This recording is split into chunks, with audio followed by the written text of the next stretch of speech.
A minor wardrobe malfunction will not stop the Phantom of the Opera from being read.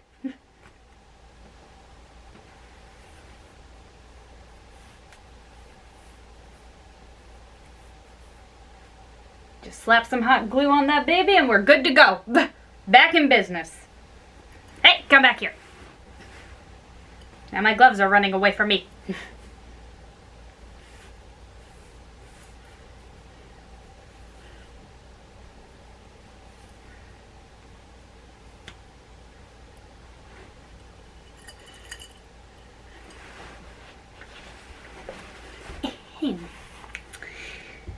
Where'd we leave off?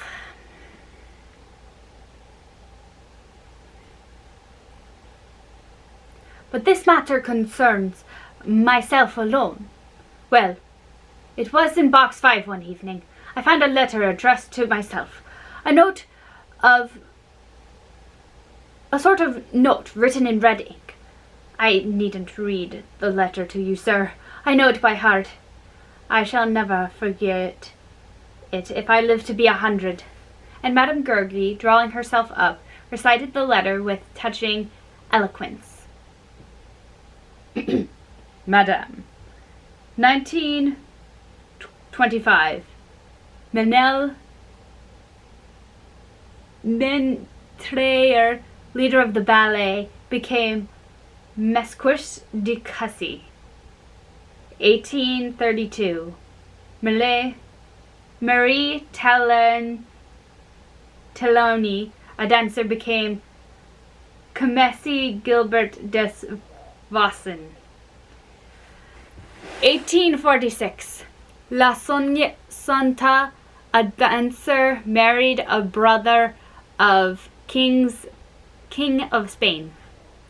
1847. Lola Montes, a dancer, became the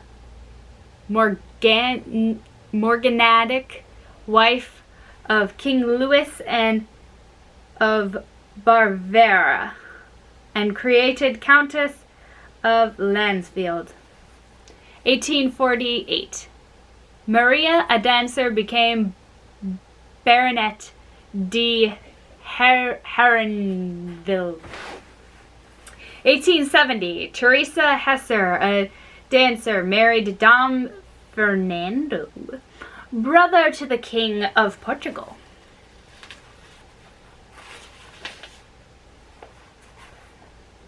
Richard and Moncharming listened to the old woman who, as she proceeded with the enumeration of these glorious nuptials, swelled out, took courage, and at last, in a voice bursting with pride,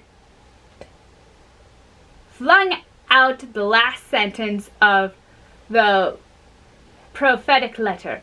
1885. Meg Gurry, Empress. Exhausted by this supreme effort, the box keeper fell onto the chair, saying, "Gentlemen, the letter was signed Opera Ghost.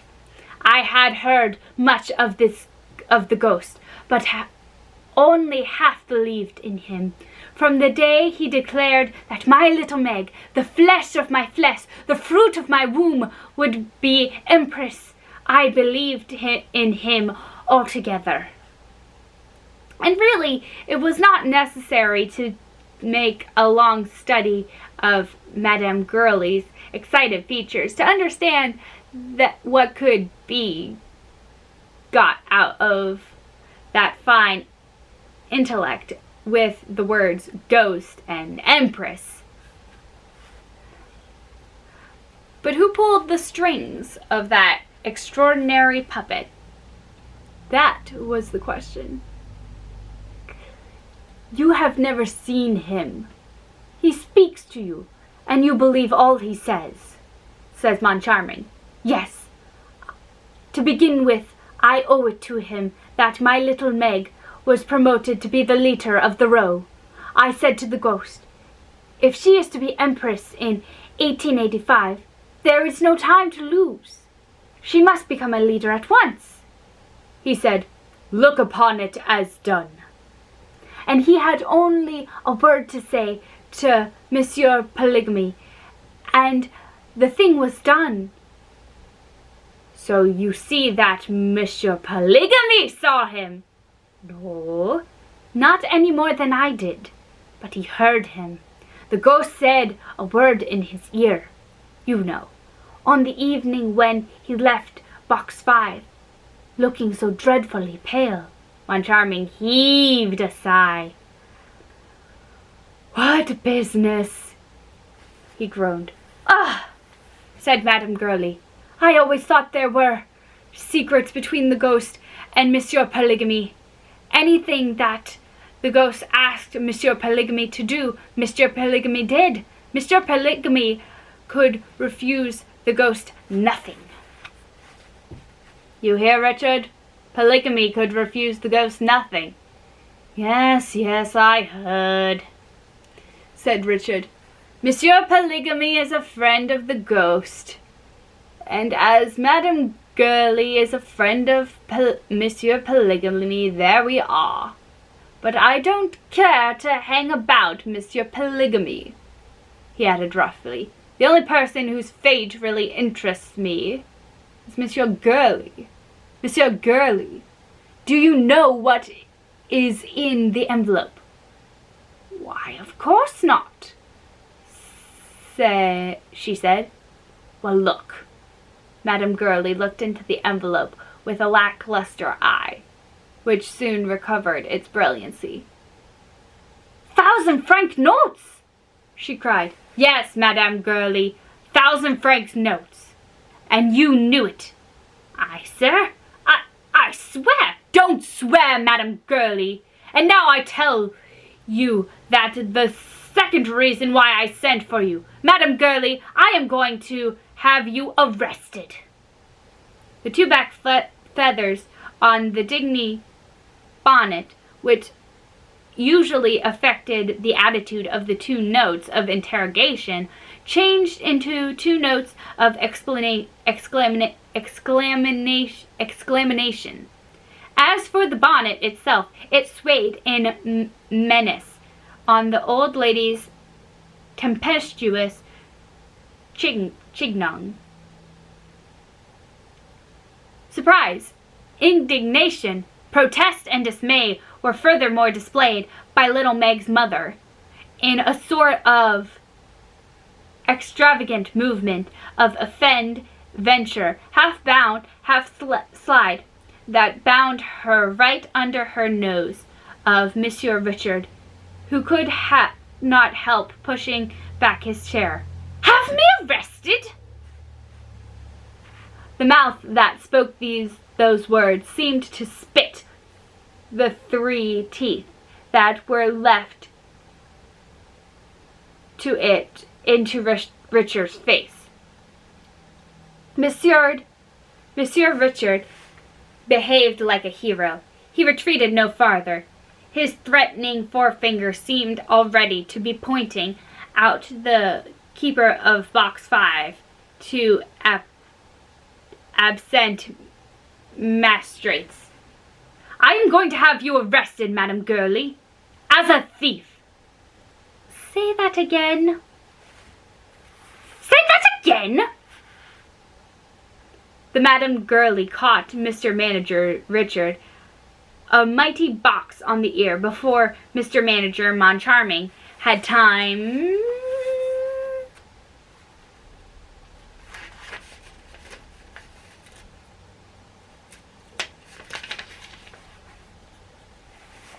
to intervene. But it was not the withered hand of the angry old beldam that fell on the majoral ear, but the envelope itself. The cause of all the trouble, the magic envelope that opened with the blow scattering the blank notes, which escaped into a fantastic whirl of giant butterflies. The 2 managers gave a shout, and at the same thought made them both go on their knees feverishly picking up and hurriedly examining the precious scraps of paper. Are they still genuine, Moncharming? Are they still genuine, Richard? Yes, they are all still genuine. Above their heads, Madame Gurley's 3 teeth were clashing in a noisy contest, full of hideous interjections, but all that could be clearly distinguished was "Let Montif."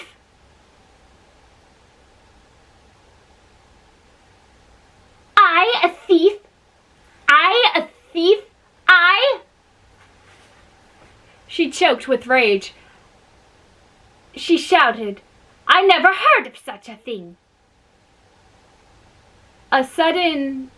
Suddenly she darted up to Richard again. "In any case," she yelled, "you, Monsieur Richard, ought to know better than I where the 20,000 francs went to." "I?" asked Richard, astonished. "And how should I know?" Moncharming looked severe and dissatisfied. At once insisted that the good lady should explain herself. "What does this mean, Madame Gurley?" he asked. "And why do you say that Monsieur Richard ought to know better than you where the 20 francs went to?" As for Richard, who felt himself turning red under Monsieur Charming's eyes, he took Madame Gurley by the wrist and shook her violently.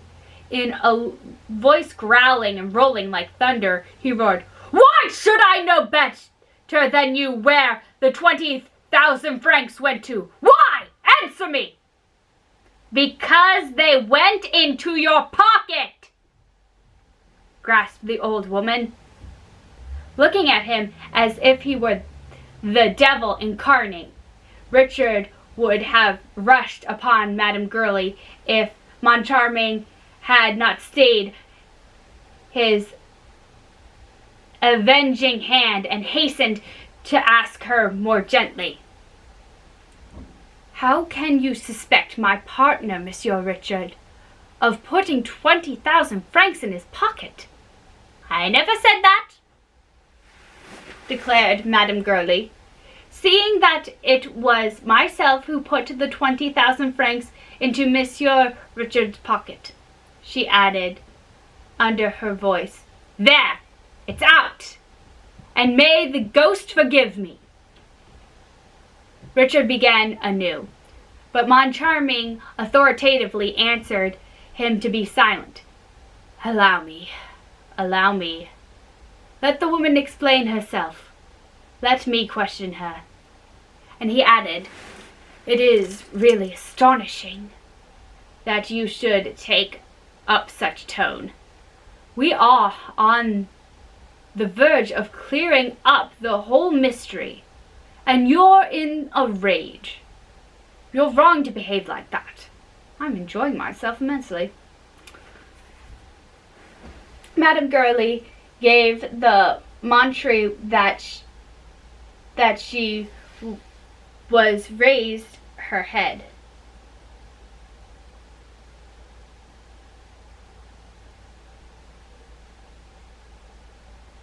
Her face beaming with faith in her own innocence. "You tell me there were 20,000 francs in the envelope, You tell me there were 20,000 francs in the envelope which I put into Monsieur Richard's pocket. But I tell you again that I knew nothing about it, nor Monsieur Richard either, for that matter." "Aha!" said Richard, suddenly assuming a swaggering air which Moncharming did not like. "I knew nothing either. You put 20,000 francs in my pocket, and I knew nothing either." "I am very glad to hear it, Madame Gurley." "Yes," the terrible dame agreed. "Yes, it's true. We neither of us knew anything. But you must have ended by finding out. Richard would certainly have swallowed Madame Gurgi alive if Moncharming had not been there. But Moncharming protected her. He resumed his questions. What sort of envelope did you put in Monsieur Richard's pocket? It was not the one which he gave you. The one which you took to box 5 before our eyes. And yet, that was the one which contained the 20,000 francs. I beg your pardon. The envelope which Monsieur le Directeur gave me was the one which I slipped into Monsieur le Directeur's pocket, exclaimed Madame Gurley. The one which I took to the ghost box was another envelope, just like it, which the ghost gave me beforehand, and which I hid up my sleeve.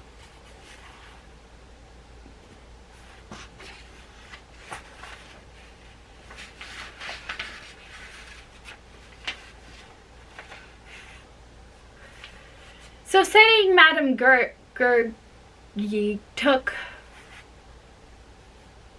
from her sleeve an envelope ready prepared and similarly dressed to that containing the 28,000 francs. The manager took it from her. They explained it and saw that it was fastened with seals, stamped with their own madrigal seal. They opened it. It contained 20 Bank of St. Francs notes, like those which had so much astounded them the month before. How simple, said Richard. How simple, repeated Moncharming. And he continued with his eyes fixed upon Madame Gurgi, as though trying to hypnotize her. So it was the ghost who gave you this envelope, and told you to substitute it for the one which we gave you. And it was the ghost who told you to put the other into Monsieur Richard's pocket. Yes, it was the ghost. Then would you mind giving us a specimen of your little talents? Here is the envelope. Act as though we knew nothing. As you please, gentlemen. Madame Gurley took the envelope with the 20 notes inside it and made for the door. She was on the point of going out when the two managers rushed at her. Oh no, we're not going to be done a second time. Once bitten, twice shy. I beg your pardon, gentlemen, said the old woman in self-excuse. You told me to act as though you knew nothing. Well, if you knew nothing, I should go away with your envelope.